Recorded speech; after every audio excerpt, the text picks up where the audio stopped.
Breaking, in a stunning twist of fate, it has come to light that Prince Philip's married uncle was caught in a secret, forbidden embrace with his own uncle. A tangled web of family passion that royal writer Christopher Wilson unveils.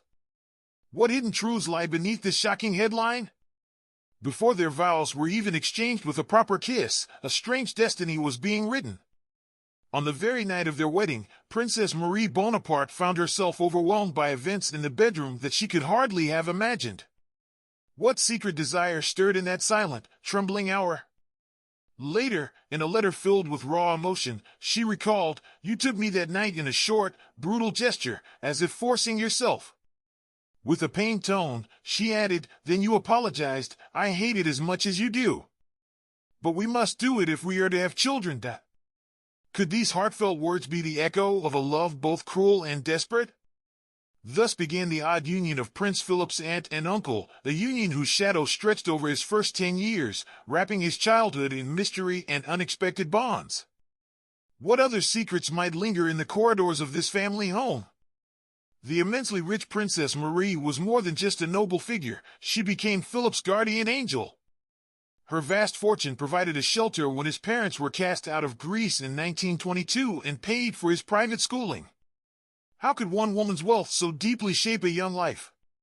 In those early days, Philip, his sisters, and their parents, the royal couple Prince and Princess Andrew of Greece, found refuge in a modest house on Marie's sprawling estate in St. Cloud, a quiet suburb near Paris.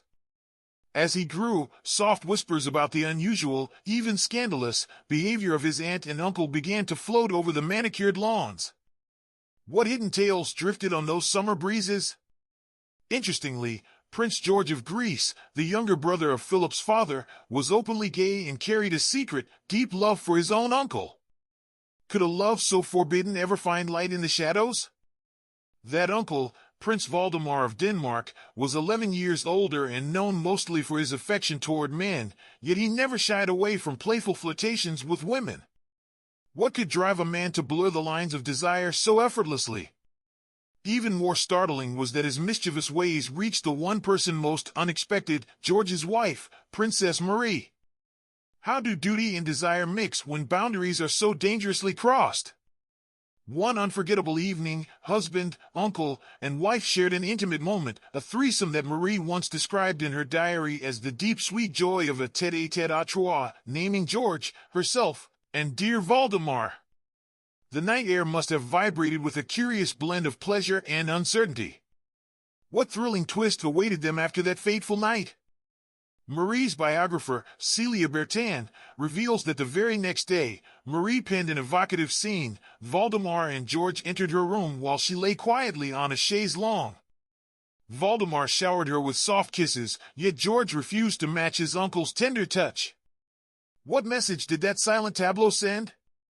She later referred to these escapades as these amorous games with Valdemar, carefully sidestepping a word too heavy to speak aloud. Yet, by any measure, these acts marked a pioneering moment in royal passion.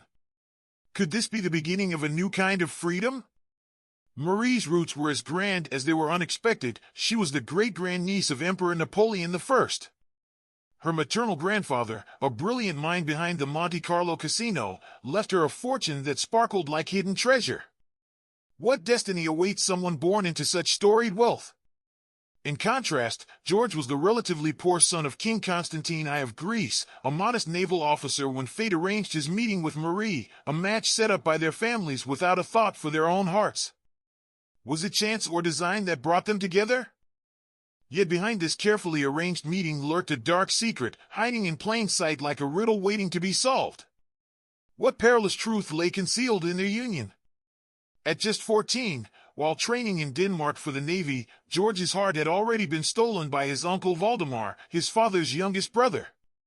Living at the majestic Bernstorff Castle, where Valdemar served as an admiral, George's affection blossomed in secret. What mysterious bond was born in those ancient halls? He later confessed to Marie with simple sincerity, "From the day we met, from that moment on, I loved him and I have never had any other friend than him." How deep can a love so raw and unexpected truly run? So intense was his love that he invited his cherished uncle to join their honeymoon. Every summer, for many years, he left their home in France and journeyed back to Bernstorff to reunite with Valdemar, with Marie, the ever-dutiful wife, trailing along. What mix of emotions must have stirred with every reunion?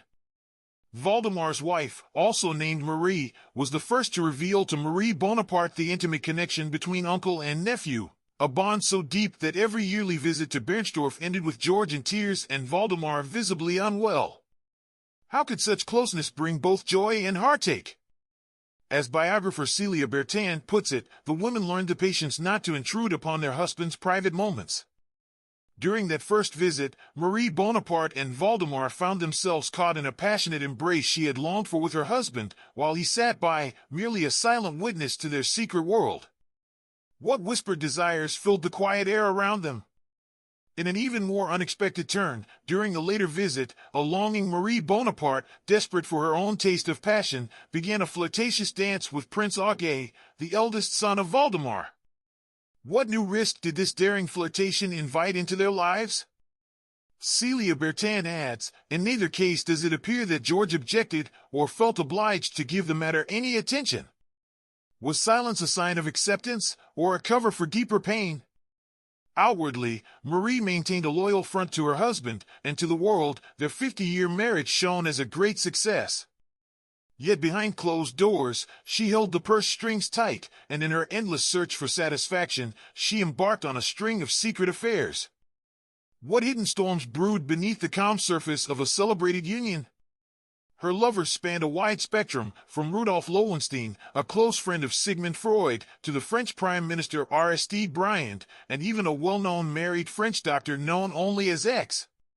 Not to mention her husband's aide-de-camp, Captain Lambesis, about whom she once confided in her diary, "Scenes in my room during the night. E.J. Precox, premature ejaculation." What drove her to seek comfort in so many fleeting encounters? Celia Bertin dryly observed, her love affairs were always decidedly unsuccessful. Could it be that true happiness was forever beyond her grasp? Even Sigmund Freud, the renowned psychologist, joined her circle as a friend. Despite his thoughtful advice and a series of unusual procedures meant to change her physical self, Marie never managed to find lasting satisfaction, though her lifelong quest did lead her to write some powerful, well-researched books. Was there ever a cure for a restless heart? Back in Paris, her nephew Prince Philip lived in the St. Cloud house until just before his 10th birthday, when he was sent off to Britain to continue his studies.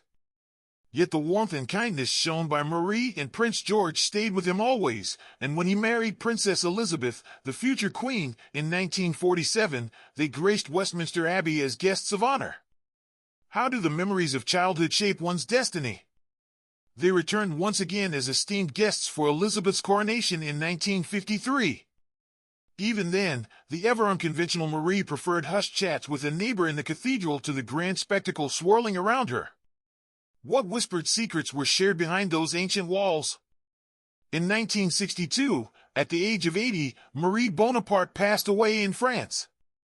And despite the turbulence of her private life, she was ultimately reunited with Prince George in his final resting place at the Greek royal cemetery of Tavois Palace, near Athens.